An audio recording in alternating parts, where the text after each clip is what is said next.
Well, hi, good morning, and thanks so much for joining me here in my shop. Today I'm going to be focused on the Magic Eye tube, which you see on the bench there. I'm trying to get it going if I can. I'm not very hopeful on this, but there's some curious things about this tube. And the first one is, well, what tube is it exactly that's in this radio? EM80 what? We don't know what that last thing is. Could be 81, could be 84.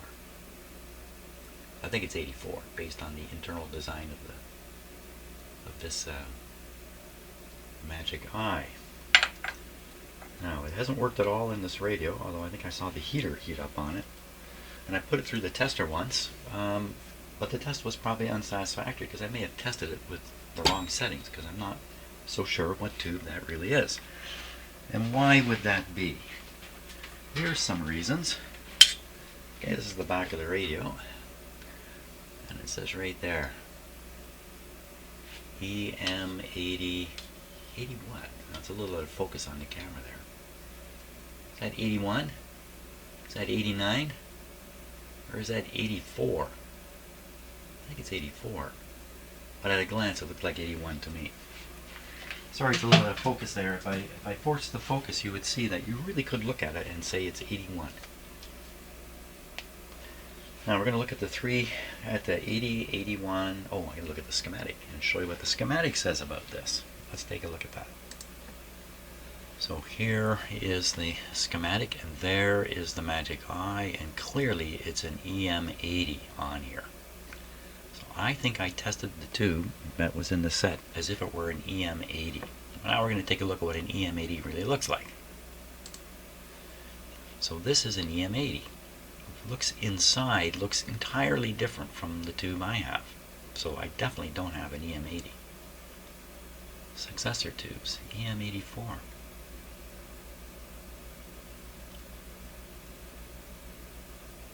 Huh.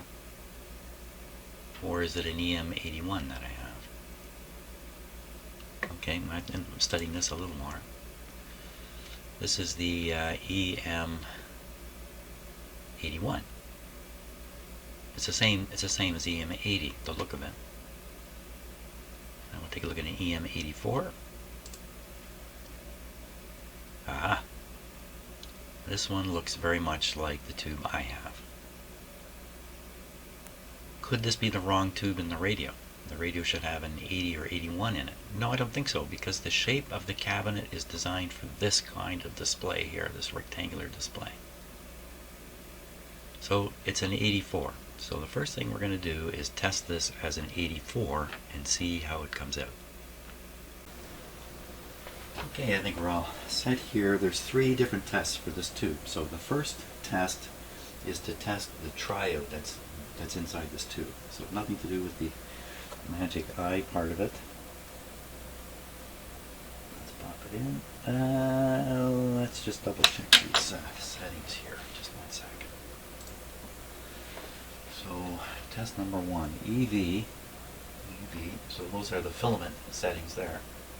19030. 19030. Very good. 00. P4 to test. So I can pop this in now. Just a sec here.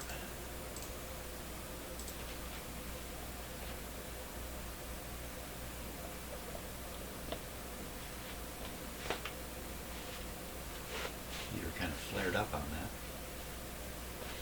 So again, we're not really interested in what shows up on the screen. It's what's going on the meter here. I guess we would still test for shorts. Let's see what happens here. I'm watching my short light. These tubes are a little unusual, so the testing process is a little unusual. Now on this one, when I push the test button, P4, all this has to do is get up above the diode's OK mark for this tube. Is the triode good? Oh yes. Okay, so let's test number one. Now we'll move on to test number two here. This is one that actually tests the eye.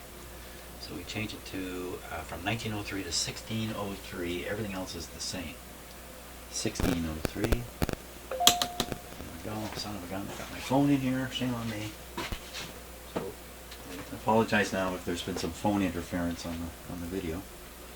And in this case, pushing P4, I open short on all positions.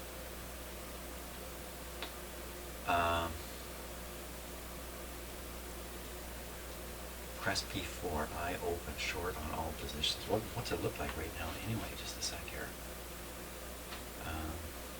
That's a bit of a weird instruction.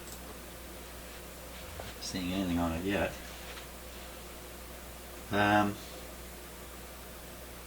Short on all positions. So the problem is you're supposed to push P4 and hold it and then do the short test. I've never done that before. We do the short test and then push this. Let's do what it's commonly done. Short in all positions. That's exactly what it's doing. P4 should, well, it should not be on. Oh, how do you like that? Not be on. Wait a minute. Wow, that's great. This tube's working. We're in money now, but it wasn't supposed to come on, was it? What happened there? What it actually says is I open short on all positions. So we saw the short, I open. Well, the next setting will create an I closed situation, short on all positions. So we change the 0 to a 7. Short on all positions. Hey, what's going on here? Position. That's not a position. Yeah, short on all positions. P4. Let me switch cameras here just a second. Oh! How do you like that? Let's try that again. Short. Sorry about that. Short on P4. Short on all numbers. There they are. Now we're ready to get back. Yeah, too many things to look at and do at the same time here. P4, what are we supposed to get? Wow, that's bright. Wow, that's just, you know, I put my hand in front of it. It's lighting my hand up and my shop is fully lit. This thing is blasting out light like crazy. Like crazy, I tell you. So it appears to me that this is working. We saw it bright and we saw it kind of dull, a little overboard in both cases in my tester here. So I don't think there's any reason to be suspicious about this tube. I think it's got all the oomph that's necessary, the tube itself. I gotta figure out what's happening with this radio. Yeah, what is happening with the radio? So every time I've seen the eye, and I haven't really been paying too close attention, haven't even had it plugged in for the last few. Let's plug it in here. Just make sure my off. Explain my new power system here in the shop before I turn this on. I want this so we can see it.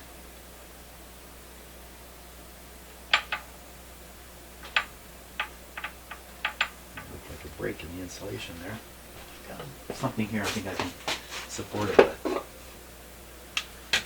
Okay, I think that's going to do the trick. I think that's going to do it.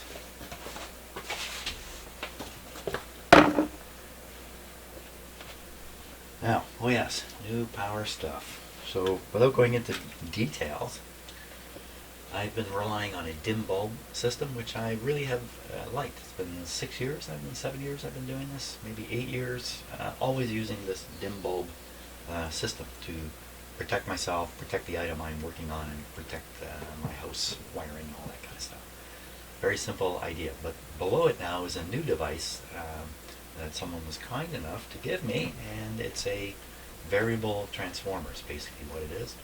I think sometimes these things are called varactors. I'm not sure if that's quite the right word for it. It has a big knob on it there to control the output voltage.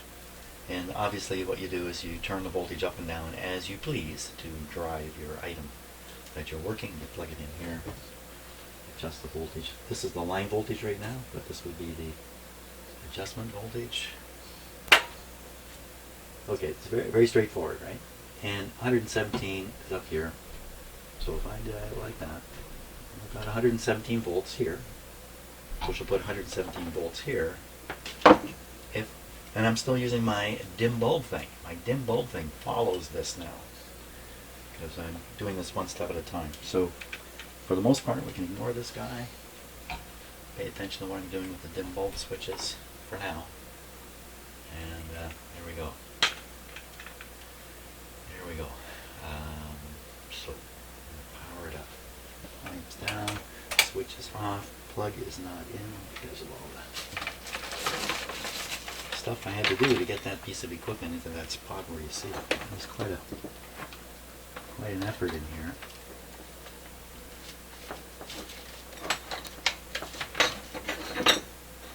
A little bit of overkill now in my shop because I've got multiple meters telling me how many volts are like this one, this one, this one up here, all telling me, and this thing, all telling me voltage.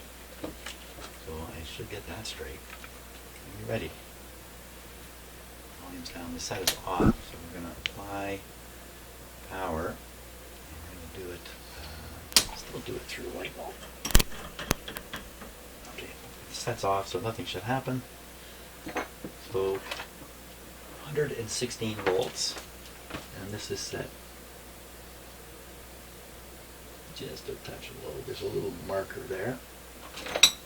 116.6, so it's pretty much 117. 117 would be the voltage you would want to quote. Oh my gosh. Hey! Okay, so that proved to not be a very good situation there at all. That was just terrible what just happened there. Okay. I didn't think quite far enough. I didn't even think about what possibilities there were. Here we are. Put them back in here. Lock them down somehow.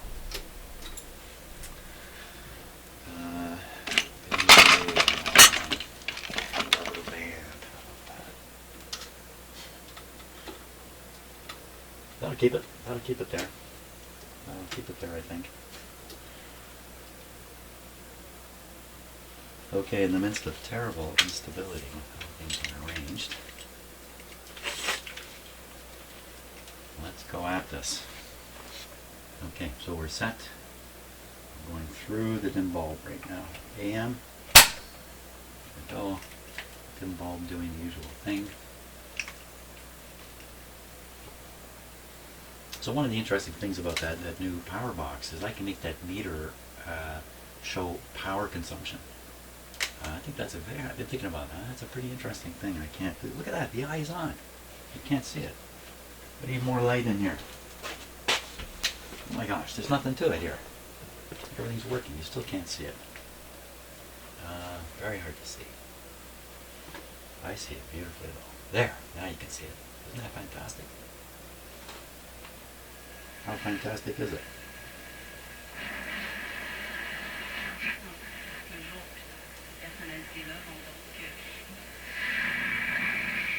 Fantastic is what it is. I'm sorry the picture's so poor. She's working though. Oh, that's fantastic.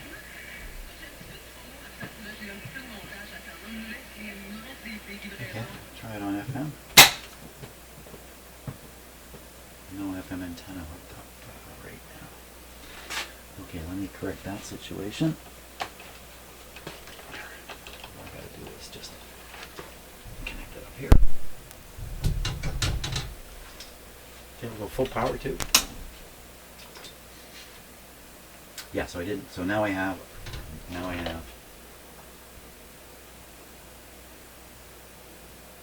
Oh, this must have dropped here. Well, that's a little curious.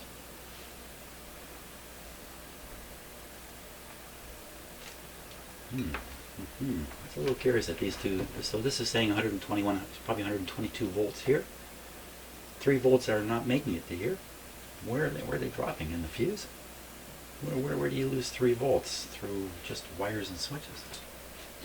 Okay, this raised an interesting question, but that's for another time. For me and my shop to sort out. Let's get back to the radio here. FM.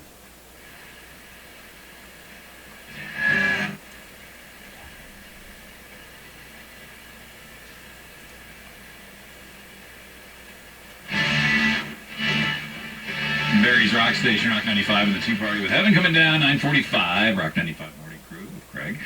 And Brian here with me as we are chatting about the things you double check and you triple check before you leave the house, maybe before you go to bed. Maybe it's just something that you... right? I always make sure I got my knife before I leave the house. Your knife? Yeah, you know when you have an obsession and you have too many of something? Yeah, for me that's a couple knives. This knife is the knife. I got it for Christmas a couple of years ago, and every time I leave the house I take over it to hammer knife on me. Takes his knife. I don't have on my knife. Oh, whether you have it. Yeah, once I got it. Yeah, Here's a good question. How often are you checking to see if your phone's in your pocket before you leave the house these days, Brian? Oh, me? I check on me, yeah, multiple times for sure. When you leave without it, it's a day ruiner. I would go back to the phone. I would go back to the phone. It's like he goes back for the knife. Go back for the knife, yeah. Same thing. Yeah. So, like, I always carry it with me, but unfortunately, like, a year or two ago, I pretty lost it. It really bummed me out. We think cars got broken into. Looking for something.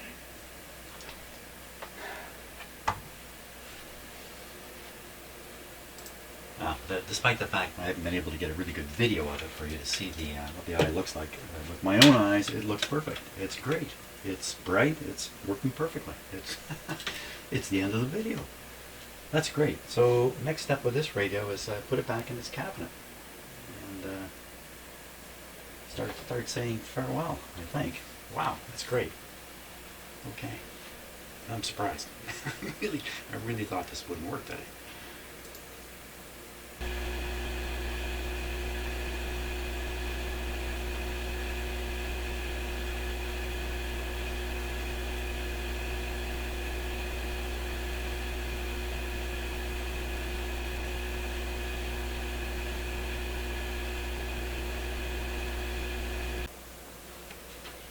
Okay, there it is, back in its cabinet. Really good shape, the cloth here, and that's fantastic. Back on, the antenna arrangement here is kind of crazy. It's really hard to work these things and get a wire under it. This thing has this red wire here, which just runs up and stops here. So I've hooked that up to the FM terminal. It has a lousy FM antenna. And then it has a longer piece of wire, which is on the back here. You can see a bit of it there, and a bit of it there. It just kind of goes back and forth a couple times. And I've stuck that on the shortwave antenna. And of course the broadcast antenna is a loop antenna inside. So that's the situation. We're going to try it with these weak antennas. We'll see what we get. It's off. Power on. Okay, here we go.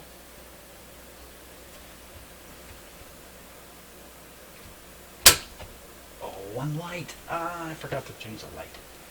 I don't think I have a replacement light. There's the eye though. Beautiful.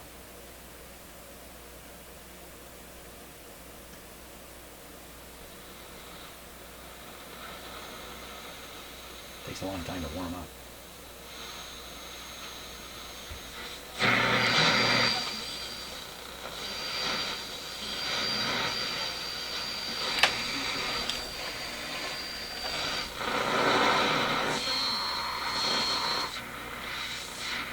That's a noise signal. I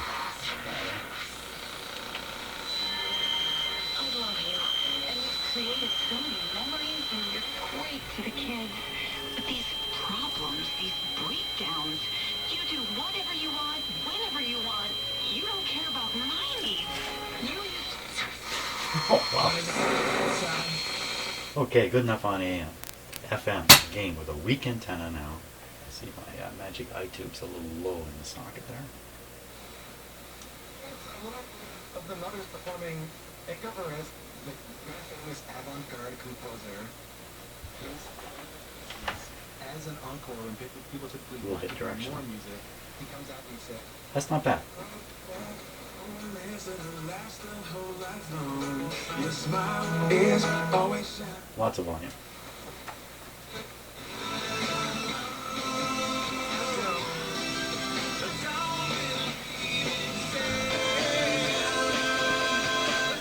Oh, excellent. So I have gotten copyright hits on a couple of videos I've recently posted. And what I'm trying to do in those cases, one is either I dump the whole section, maybe a minute and a half of video, just dump it, it's gone. So, or I time slice out chunks of the music. So I might have, say, 10 seconds of music, and I know I'm going to get a copyright hit for 10 seconds. Yeah, you can't even put 10 seconds of music on your, even if it sounds scratchy and weak, they'll still hear it, and they'll still be able to identify it. So what I do is I take those, where'd my thumb go? Oh my gosh, I thought I'd lost my thumb there for a minute. So what I do is I take that 10-second piece and I slice out a fraction of a second a couple of times here and there.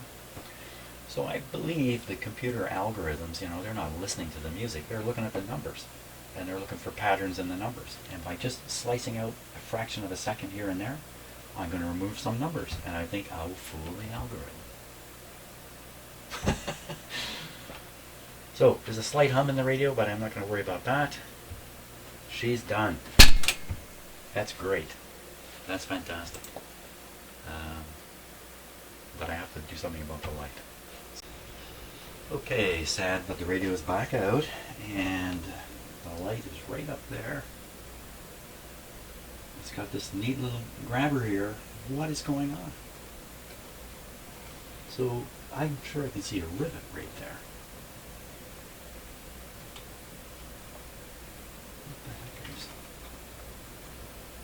I mean, I can't get at the light. The light is way up in there. How are you supposed to get at it? Just shove it up.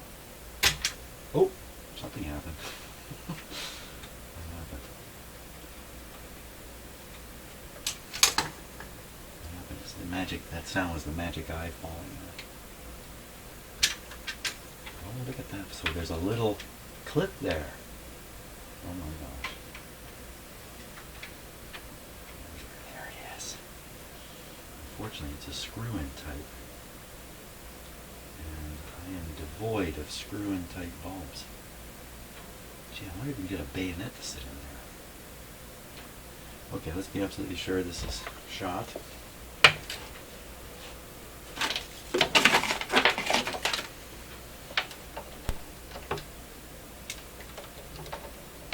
Yeah, I have no stock of screw-in tubes. I have a huge stock, not a huge stock, but lots and lots of bayonet type. Okay, Mr. Meter, what do you say about this light?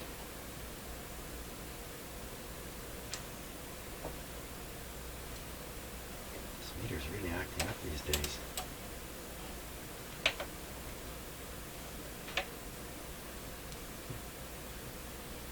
Okay, what do you say this time? Open circuit. Yeah, burned out bulb. And so it's like a number 40. Number 40. Okay, I gotta see what I can do about this now. Well, I don't have any screw-in bulbs that are going to work at all. I'm going to try a bayonet bulb. This is a pretty strong clip here, so it may hold the bulb in sufficiently.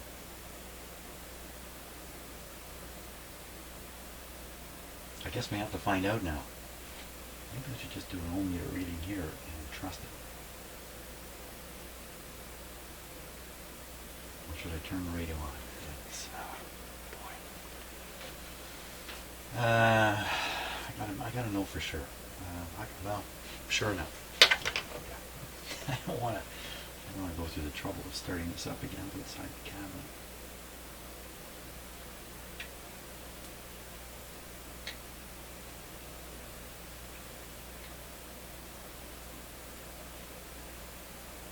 Zero looks good. What am I hooked up to? I'm hooked up to the winding inside I'm hooked up to. I'm reading across everything under the sun here, actually. All the heaters, everything. Let me just break the contact here and see if it goes in. This isn't proving anything at all. I'm gonna have to turn the set on. I try soldering it, like make it permanent. Let's try this. I gotta turn this guy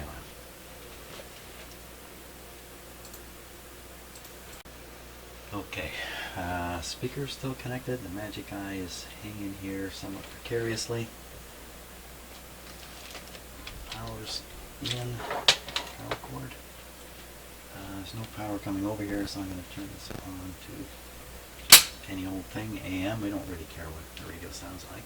We want to know if that light's going to come on. So I can apply power. Then we'll know in a moment. Everything's set. Through the dim bulb. Hey, no light. Turn the power off. Why no light? Why no light?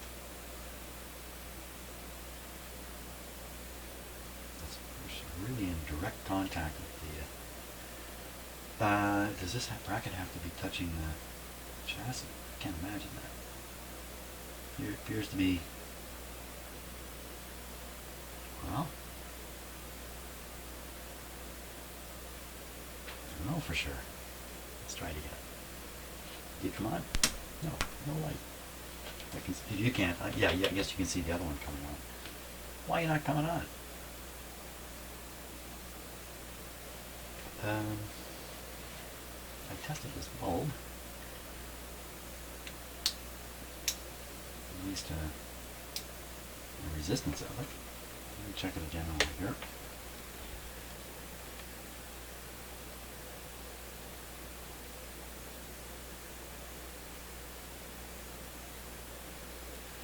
So it definitely reads good. I wonder if this just needs a little bit of a... Actually, it's kind of freshened up already.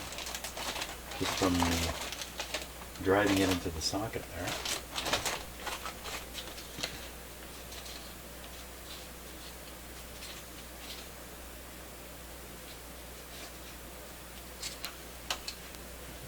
Down there. Looks fine. Let's try it again.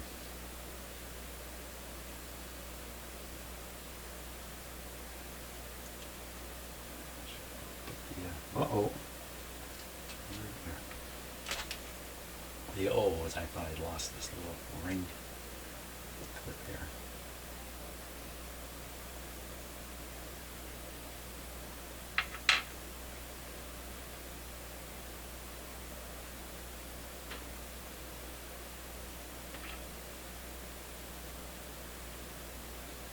Ring clip? Spring clip is what I really should call that. Okay, like we're really in contact there, I'm pretty sure.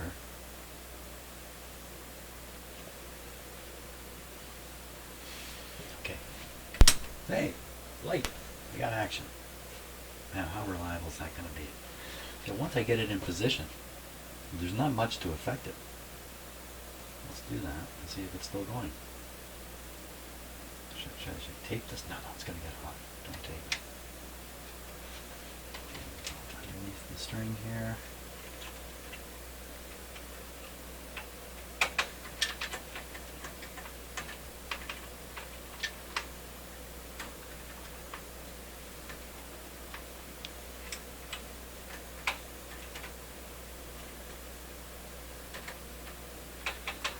Push this out the top, didn't I?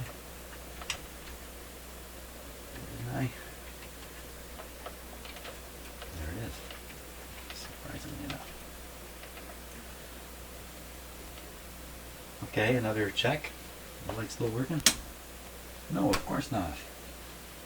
Yeah, I don't know if this is going to really be a reliable thing here. I mean, how can I affect the bulb now?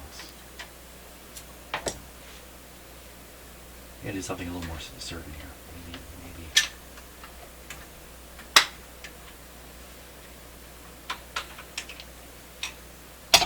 Testing.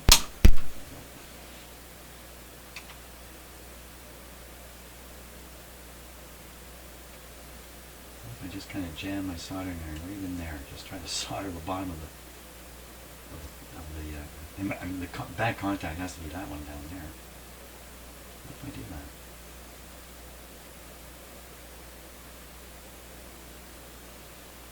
that'll hold it in. Then somebody will come along a few years later. I won't know I soldered that light bulb in there. They will try to get it out. They will be making YouTube videos and commenting about what the last guy did. I'm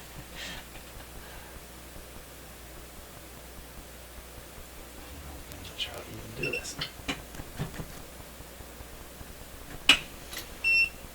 Do a little solder on my soldering iron, and then I'll just kind of jam it in here. This could wreck the light bulb too, I'm sure.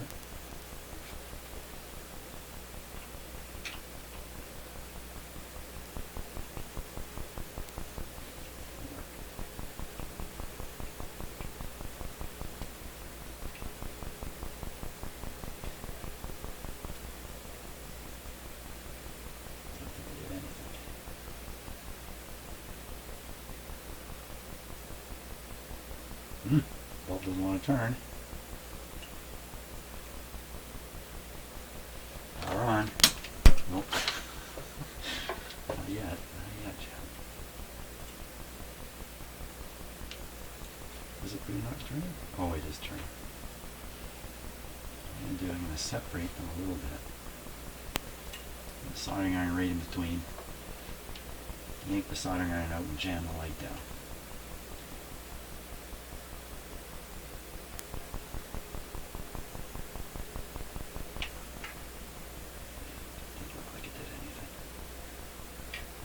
Feeling that the bottom contact won't take solder. Let's pull this out of here. Maybe we can get a little solder on this bottom. It's probably never gotten hot enough. That's probably what's happened. There's rubber and plastic fittings in here. Uh-oh, I'm going to melt all that.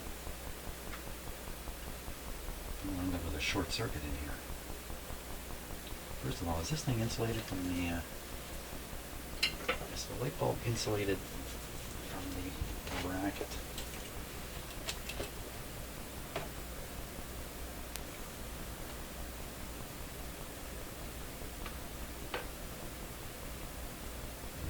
The answer is no.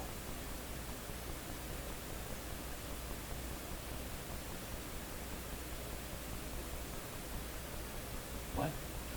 Oh, wait a minute. It was a false thing. I'm reading back through the transformer or something like that. So that's 0.3 on that side. 0.3 on this side too. So okay, this isn't working. Let's take a close look at it and we'll see what is up. Where's this camera?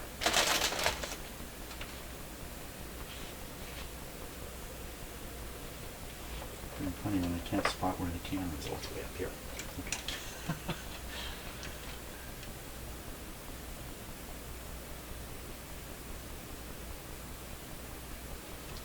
Sure looks like it's not.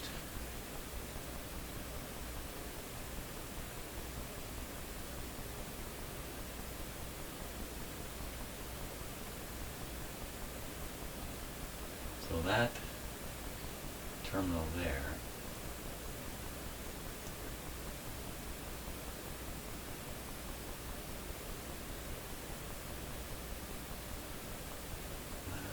seems to be just in direct contact with this.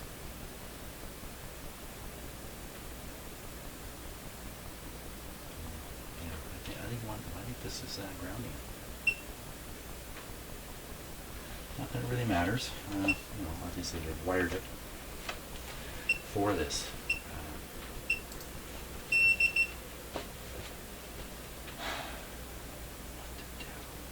That's the kind of material that would be very hard to solder onto also. So this just isn't gonna work. And unfortunately the screw-in bulbs I have are totally the wrong voltage. 2.4 volts. That would last a little while. Yeah.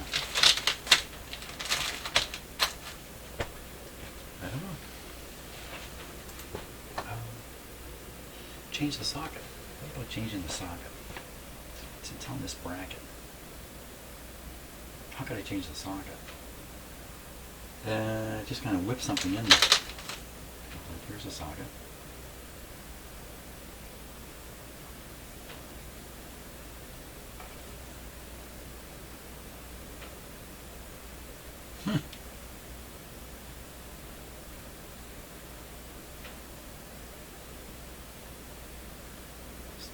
In, raises the light closer to the front here.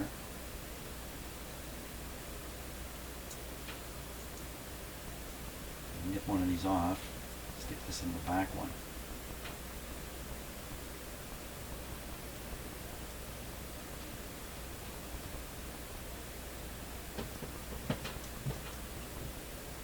The light's going to, instead of being here, it's going to be way up here.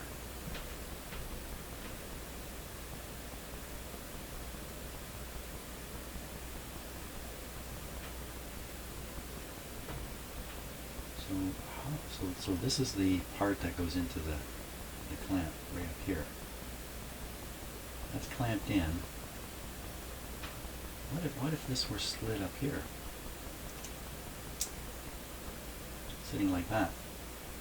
Closer.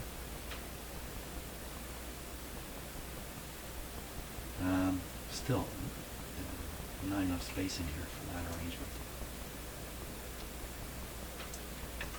Really not enough space in here for the whole thing. That idea didn't work out. It's more or less the same thing. Okay, I gotta go on a major rummage and see what I can do about a new socket, or I'll solder. I can just solder the light right to the wire, so it can be done.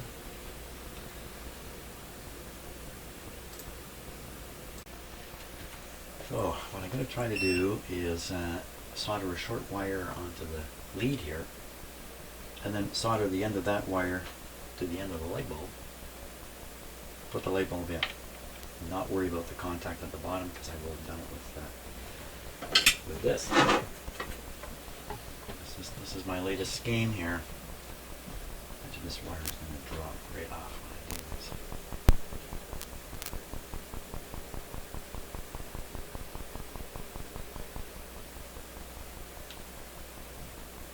Looks like I got it.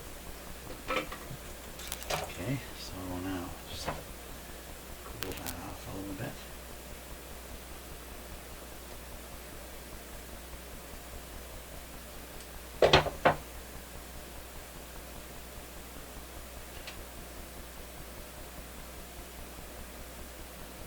Just come over to there. Light on it. The light has to go up and in, not necessarily. No, I can pop it right in direct. Solder it right down there.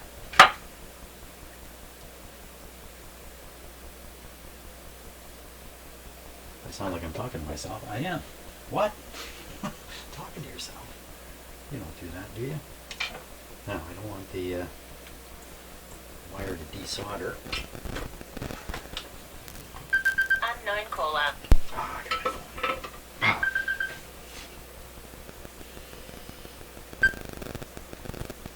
Hello?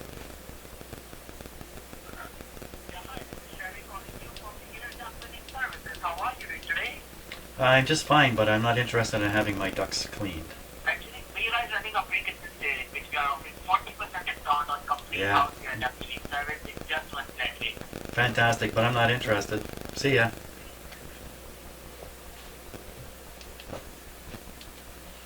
Yeah. Apparently I've got the dirtiest ducts in North America because people call me twice a day. Man, we're coming to your house to clean your ducts. Oh my gosh. Just think about that for a minute. Have you ever actually looked in your air ducts? I have. There's no way they're full of dust.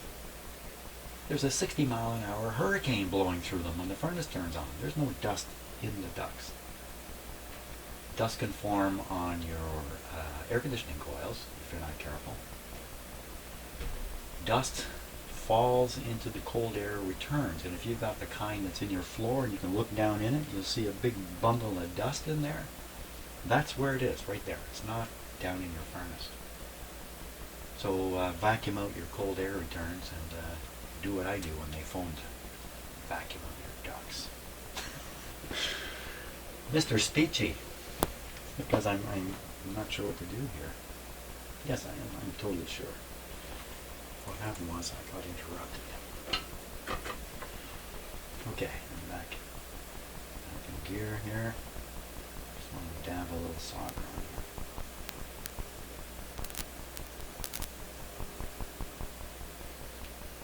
Exactly, making a blob of solder there. Okay, now light bulb onto it. This can ruin the contact right in the light bulb here if I by soldering this.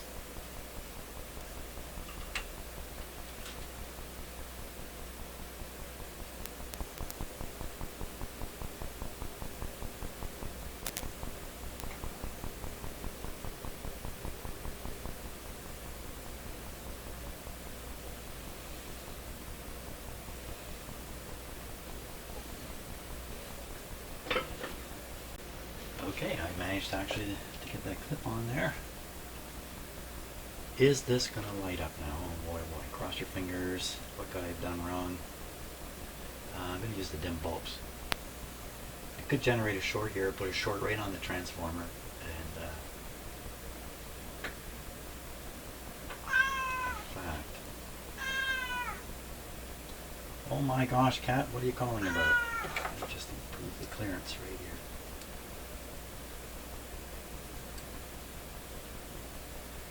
Okay, ready. 3. Ready, Cat? Are you ready, Cat? You want to see this? No, not interested in the light. 3, 2, 1, go! Hey, we got a light there. Okay, now fit this creature back up in the radio.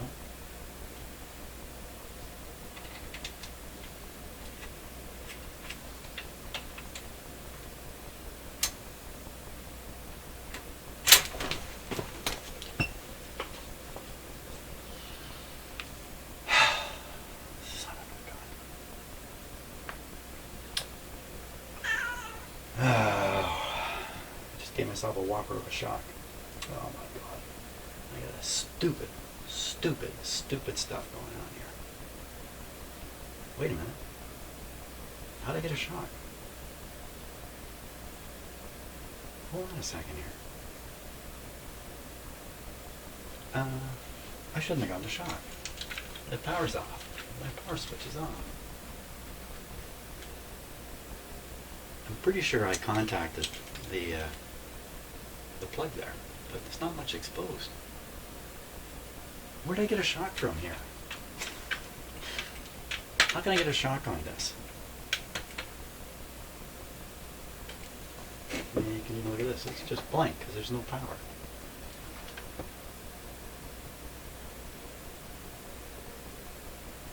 What was I doing that I got a shock there?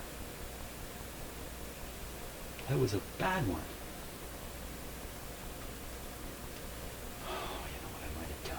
Just maybe may have made contact with those guys up there. That's where I got the shock from.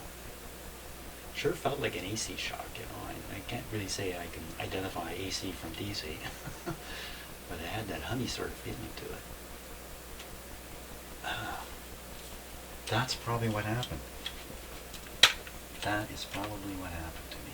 Shame. So not so shameful, because I did have the switch off. Let's turn off the main one too. But shame on me, you know, why stored up capacitors here. Let's see what's on them.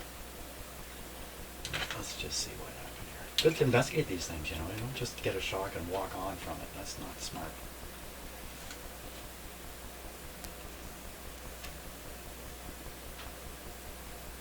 Okay, can you see it? We'll get a shock doing this. 200 volt scale. Did I see 70 there for a moment? Yeah, I guess that could be what shocked me. 70? How about the other one? Let's look at the other capacitor. Should be kind of the same, I think. Yeah, it should be the same. 70 volts. I don't know. I mean, what else could it be? I just brought my hand right around, my hand on this grounded, and right there's the positive sticking right out there ready to get me.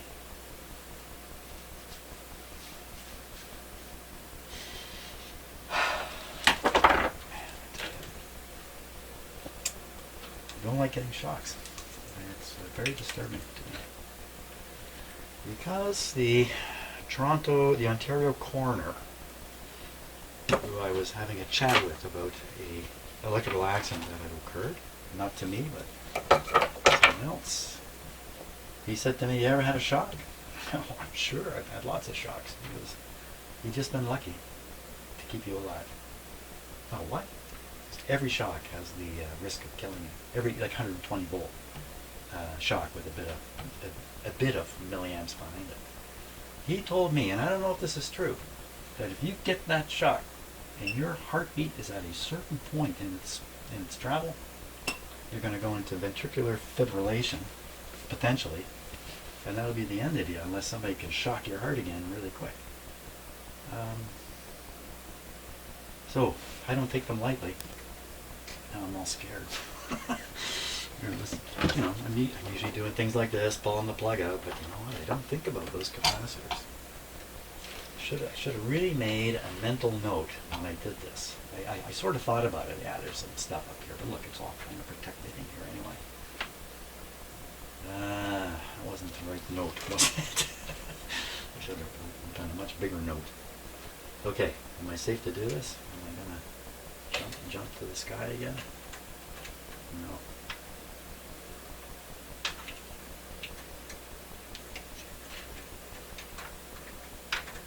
There it is. It's in place.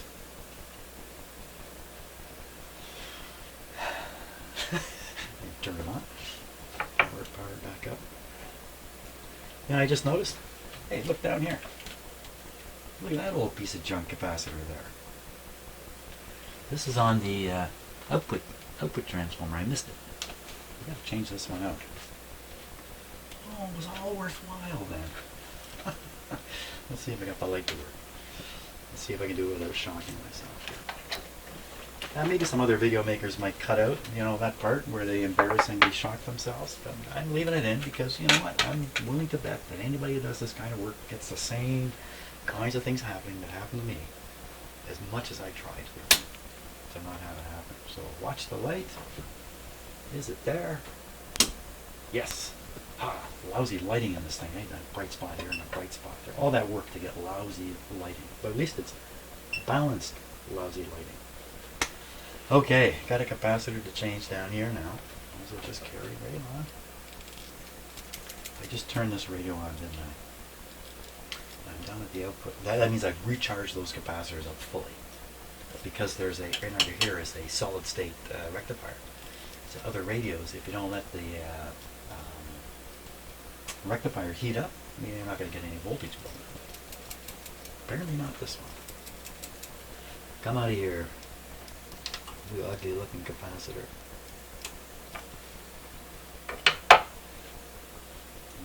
I think it's quite so bad. Got that same putty-like material on the end of it here.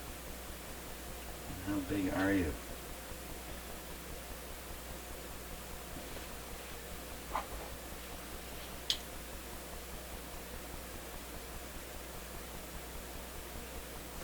volts, 666A 82R, 2.2. I can't read this thing.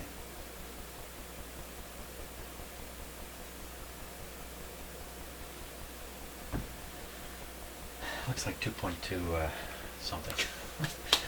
Well, I'm going to look on the schematic as much as it might not be the right schematic, but let's take a look and see what it says. There's one. So we're looking, this is right here, 2.2 nanofarads, just what I was going to say it was. So that's a 0.002 microfarad capacitor. That needs to go in there. Good. 0.002. I have a ton of those because nobody ever wants 0.002. Stick this guy in.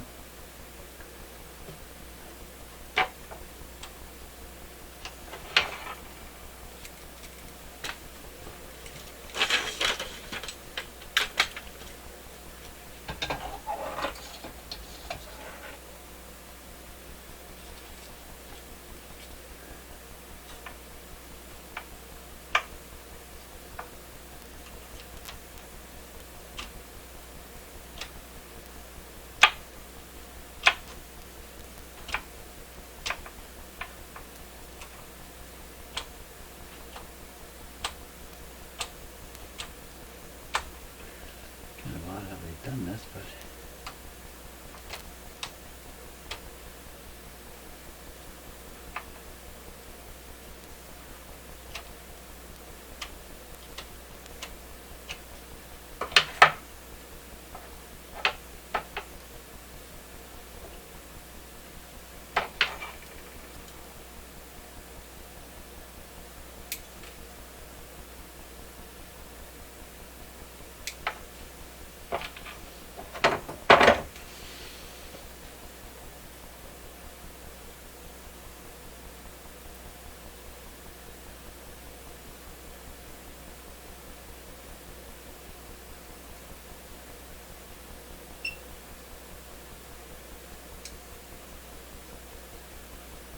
I learned today that a Canadian astronaut is going up on the first Artemis to the Moon mission. That's to circle the moon, not to land on it yet. That's not for a couple of years. I'm going to solder that one so we got something solid there.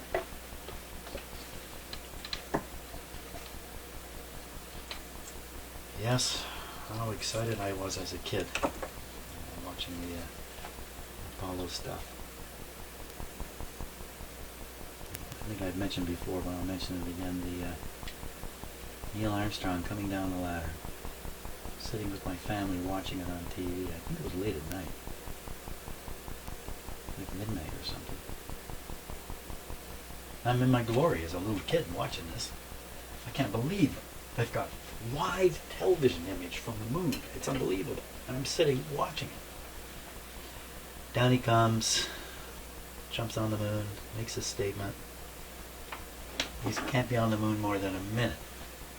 And my parents say to me, okay, you've seen enough. Go to bed now. What? Somebody's walking on the moon. I go, oh, you know what? They're going to do it again and again and again. You're going to see it for the rest of your life. Time to go to bed. That was my parents. That's how exciting the moon thing was to them. Scared the Jesus out of me. The sound that came out of the speaker just now, in case you're wondering why I just said that, was the sound from this. Scared me. This radio's full of life, even though I've unplugged it. Turns it off. It's the radio that won't quit.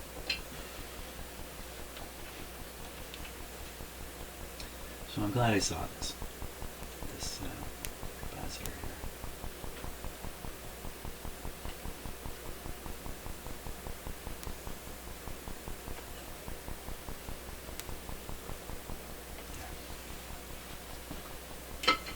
Okay, all is not for nothing. All is not for nothing. Got a new light, a new capacitor out of that deal. And the whole experience was quite shocking. Such humor, Jim. Oh my gosh. Okay, I'm going to stop right now. Go eat my lunch. So I've just taken a moment here to make this a little bit safer up here by just putting some black tape onto the positive terminals. I don't like using that kind of tape, and that tape doesn't last forever.